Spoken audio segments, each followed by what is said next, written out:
Happy Wednesday, my little Duncan Munchkins.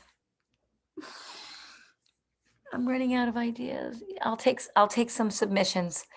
Um, okay, so I I want to not bombard you with all these videos, but I think that for those of you who are at home, it's helpful sometimes to have some instruction other than just looking at the slides and figuring it out.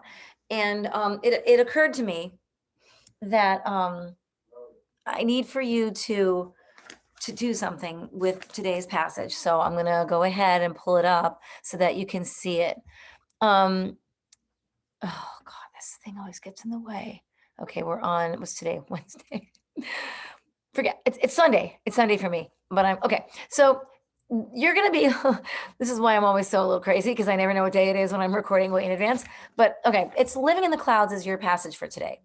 Now, before I do anything, I'm just like living in the clouds. Okay, I'm just kind of like scanning the print, which is helpful. Up, I see a map. We have not seen a map yet. So I think that's there for, help. It looks like it's Central America, South America, North America. Okay, I know these continents. Atlantic Ocean, Pacific Ocean. I know those oceans. Um, okay. And this is really like predominant the Andes Mountains. So there must be something about that.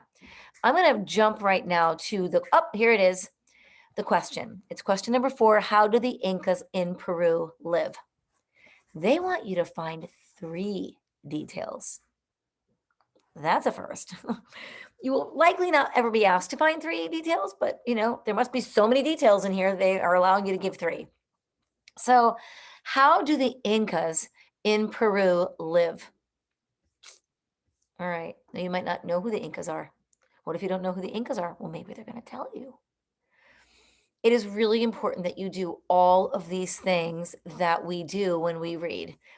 I'm going to go back to this. I'm going to go back to Wednesday.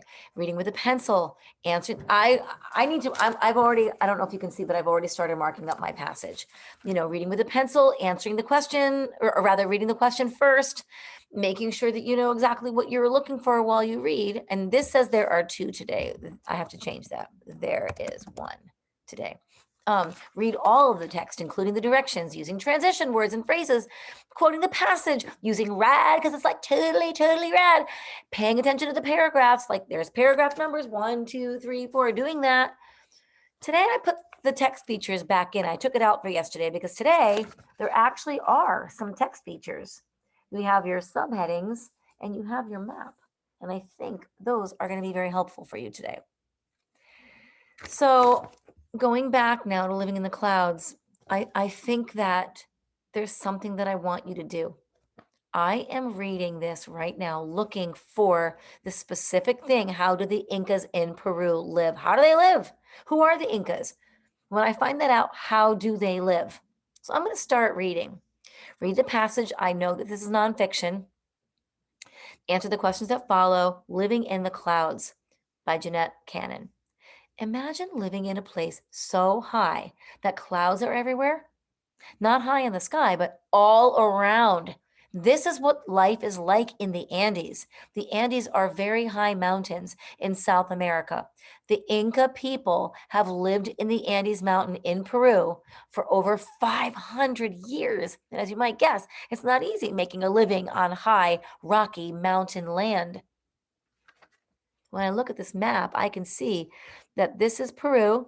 These are the Andes Mountains, and those little like V things on mountains on maps rather, indicate mountains. And right away, the first little subheading title is called Mountain Farming. Now remember, I'm trying to look for how do the Incas in Peru live?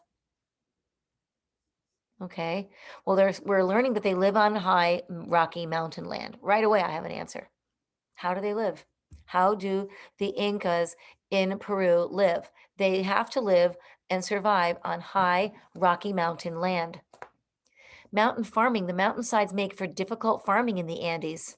Farmers cut giant steps into the mountains so that they have a flat area to plant. There we go. How do they live? They have to cut steps into the mountains so that they have a flat area to plant. So right away, I have one of my details. Okay. So remember, I'm looking for details to support my answer. How do they live? Okay, so you have to, I'm not going to give it to you. You're not giving the details as the answers. You are answering, how do they live in Peru?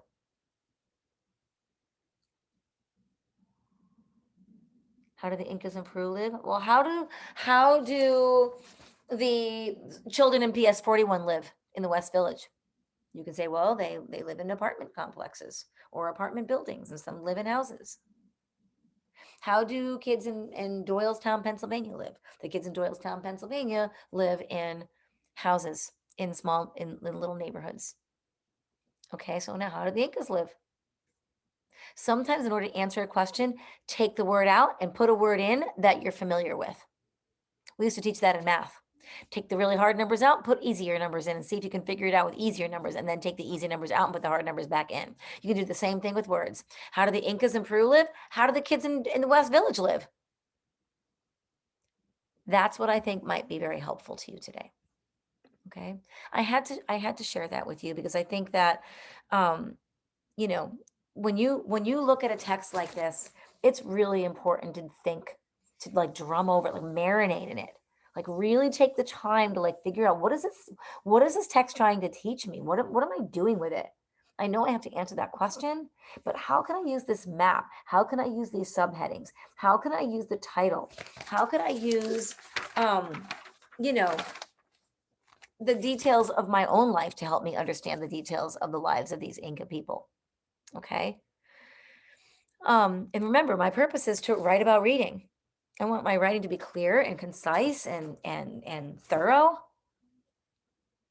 3 details, kids. You got this. You're gonna crush it. You're gonna destroy it. You're gonna nail it. And I'm gonna walk up to your papers if I'm in class. I'm gonna go, whoa. And Miss Bianca and Mr. Laraca are gonna be like, whoa. Okay, I'm done. I hope you have a beautiful day. I really mean that.